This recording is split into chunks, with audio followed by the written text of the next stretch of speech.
පුතේ නං හැමෝටම අයබෝවන්. එහෙනම් ඔන්න අද ටීචර් ඔයාලත් එක්ක එකතුනේ ගණිත ගැටලුවක් සාකච්ඡා කරන්න අලුත්. හරිද? අද නම් චුට්ටක් විතර අමාරුයි. චුට්ටක් විතර. හොඳට අහගෙන හිටියොත් මම පුතාලාට ඒක හදන්න ලේසි. හරි බලමු. කියව ගන්න බලන්න. හරි. මනෝජ් නිවසේ සිට කඩේට ඇති දුරෙන් 4න් එකක් ගමන් කර නැවත නිවසට පැමිණ කඩේට ගියේය. මෙම මුළු ගමනේදී මනෝජ් කිලෝමීටර් 2යි මීටර් 400ක් ගමන් කළේ නම් නිවසේ සිට කඩේට ඇති දුර කීයද කියලා අපෙන් අහන්නේ. නේද? අපෝ චුට්ටක් කියව ගන්න බලන්න. මනෝජ් නිවසේ සිට කඩේට ඇති දුරෙන් 4න් එකක් ගමන් කර නැවත නිවසට පැමිණ කඩයට ගියේය. මෙම මුළු ගමනේදී මනෝජ් කිලෝමීටර 2යි මීටර 400ක් ගමන් කළේ නම් නිවසේ සිට කඩයට ඇති දුර. හරි. හොඳට අහගෙන ඉන්නමයි පුතාලා මේක. එහෙනම් ඔන්න මේ මනෝජ් තමන්ගේ ගෙදර ඉඳන් යනවා නේද කඩේට යන්න සූදානම්. එහෙනම් මේ බලන්න ඕන මං එහෙනම් අඳිනවා ඔන්න නිවස ඔන්න කඩය. එහෙනම් මේ මනෝජ් පුතේ 4න් එකක් ගමන් කර 4න් එකක් තියෙන නිසා මෙන්න මේ මුළු දුර අපි 4ට බෙදා ගන්නවා. 4න් එකක් තියෙන නිසා 5න් එකක් තිබුණොත් 5ට බෙදනවා. 8න් එකක් තිබුණොත් 8ට බෙදනවා. අපිට දැන් 4න් එකක් කියලා තියෙන නිසා අපි මෙන්න මේ මුළු දුර සමාන කොටස් 4කට බෙදනවා. මම පුතාට සමාන කොටස් 4කට බෙදා ගන්න පුළුවන් ඔයාලට කොටු රූල් පොතක් තියෙන්නේ. නේද? හරි. එහෙනම් ඔන්න 4න් එකක් නිසා අපි මුළු දුර සමාන කොටස් 4කට බෙදා ගත්තා. දැන් බලමු. ඇති දුරෙන් 4න් එකක් ගමන් කර. එහෙනම් ඔන්න මෙයා 4න් එකක්. එහෙනම් මේ ඇවිල්ලා 4න් එකයි. මේකත් 4න් එකයි. මෙයත් 4න් එකයි. මෙයත් 4න් එකයි. 4න් එකක් ගමන් කර. එහෙනම් ඔන්න එයා එකක් ගමන් කරනවා. ඊට පස්සේ එකතු කරනවා ආපහු 4න් එකක් ගන්න ආපහු වෙනවා. එහෙනම් ආපහු 4න් එකක් ගිය නිසා මම තවත් එකක් දානවා 4න් එකක්. නේද? හරි. එහෙනම් 4න් එකක්. හරිද? ඊට පස්සේ මෙයා පුතේ ගෙදර ඉඳන් නැවත අපි යනවා මෙන්න කඩයටම. නැවත කඩේට යනවා. එහෙනම් මයි පුතේ එතන 4න් එයා 4ම යනවා. එහෙනම් එයා 4න් 4ම යනවා අවසානෙට.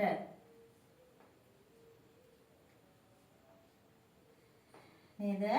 එහෙනම් එයා 4න් 4ම යනවා අවසානෙට.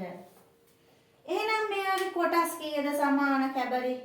බලන්න මෙතන 1යි 2යි 3යි 4යි ගියා එකක් 5ක් ආපහු ආවා එකක් 6යි. නේද? එහෙනම් මේ බලන්න 4න් 1යි 2යි මේ 4යි 6යි. මම පුතා මේ බලන්න එහෙනම් එයා යනවා 4න් එකක් ඔන්න එක කොටසයි ආපහු වෙනවා 4න් එකක් ඔන්න 2යි මෙතන ඉඳන් 4න් 4ම යනවා.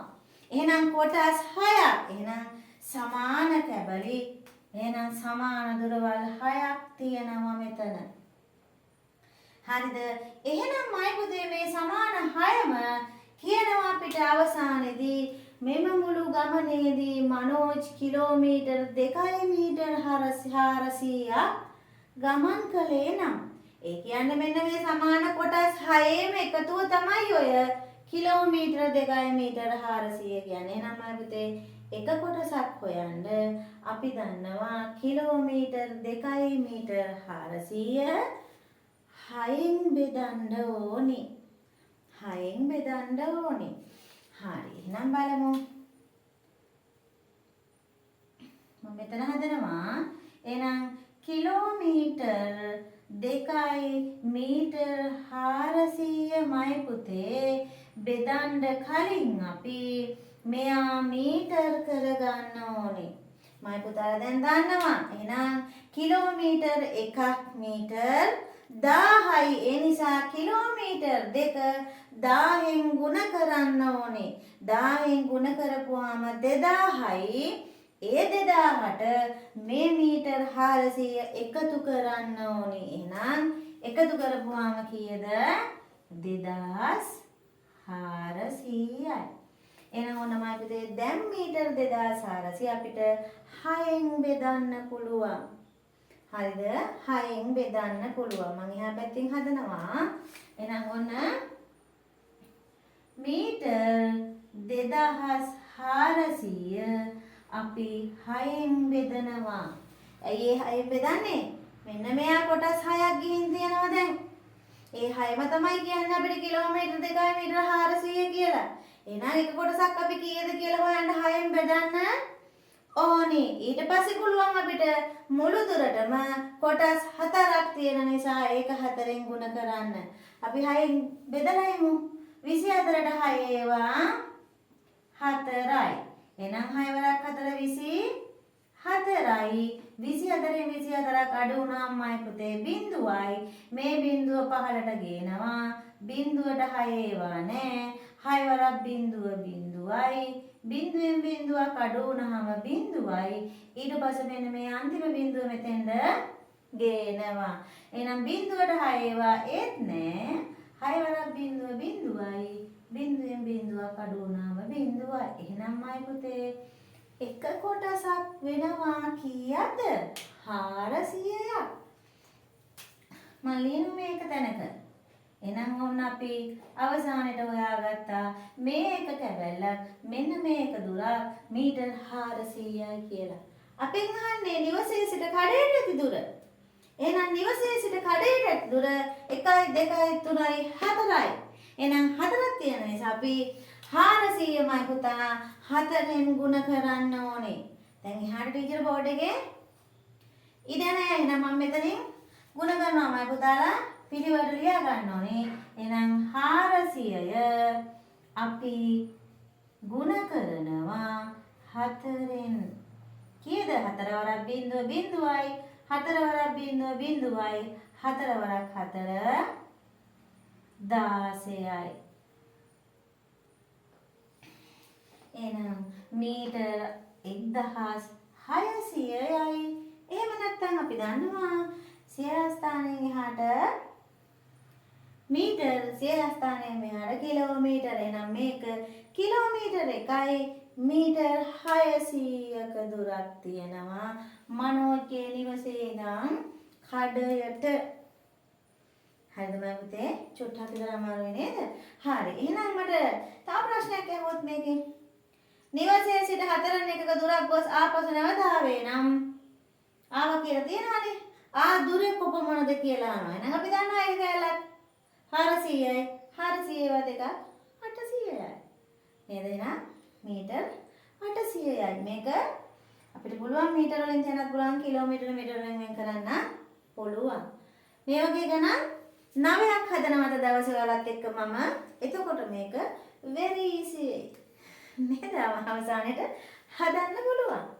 අපව මම කියලා දෙන්නද මේක හදන විදිය? බලා ගන්න.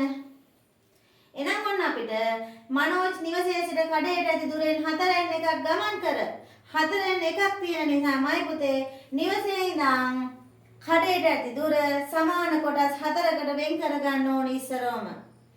ඊට පස්සේ අපිට නැවත නිවසේ නම් 4න් එකක් ගියා. ඔන්න මං ඒ ලිව්වා. ආපහු 4න් එකක් ආවා. ඔන්න 4න් එකක් ලිව්වා. නැවත මෙතන ඉඳන් කඩේටම ගියා. කියන්නේ මයි පුතේ එයා 4න් 4ම යනවා. නේද? එහෙනම් එයා 1යි 2යි එහෙනම් 4යි 2යි 6ක් එහෙනම් එයාගේ කැබලි ඒ කියන්නේ දුරවල් සමාන ගොඩවල් 6ක් තියෙනවා. මේ 6 තමයි කියන්නේ අපිට කිලෝමීටර් 2යි මීටර 400යි කියලා. තේරුණාද? අපිට කියනවා මේ තියන්නේ මෙම මුළු ගමනේදී මනෝජ් කිලෝමීටර් 2යි මීටර 400ක් ගමන් කළේ නම් එයා මෙතෙන්ද ගියපු එකයි ආපහු ආපු එකයි මෙතන ඉඳන් මෙතෙන්ද ගියපු එකයි මුළු දුර තමයි 2යි 400 කියන්නේ. එහෙනම් තියෙනවා 6ක්. එහෙනම් පුතේ එක කොටසක දුර හොයන්න අපි කිලෝමීටර 2යි මීටර 400 6න් බෙදන්න ඕනේ. 6න් බෙදන්න කලින් මයි පුතේ මෙයා මීටර කරගන්න එක අපිට පහසුයි. නේද? එහෙනම් අපි දන්නවා කිලෝමීටර එකක් මීටර 1000යි. එහෙනම් කිලෝමීටර 2 1000න් ගුණ කරපුවාම පුතේ 2000යි. ඒ 2000ට මෙන්න මේ මීටර 400 එකතු වුණාම 2400යි. 2400 6න් බෙදපුවාම අපිට මීටර 400ක් ආවා. ඒ කියන්නේ මෙන්න මේ අපි බෙදාගත්ත එක කොටසක. එහෙනම් නිවසේ සිට කඩේට කොටස් කීයද? 1යි 2යි 3යි 4යි. එහෙනම් ඒ 400 මේ 4ෙන් ගුණ කරලා තියෙනවා. එහෙනම් මීටර 1600යි. එහෙම නැත්නම් කිලෝමීටර 1යි මීටර 600යි. හරිද? අමාරුද? නෑ. ඉතුරු කරන්න ආවියත් හදනකොටද ඔක පහසුයි අවසානෙට. එහෙනම් මේක ලියා ගන්න අපි ඊළඟ ගානට යන්න.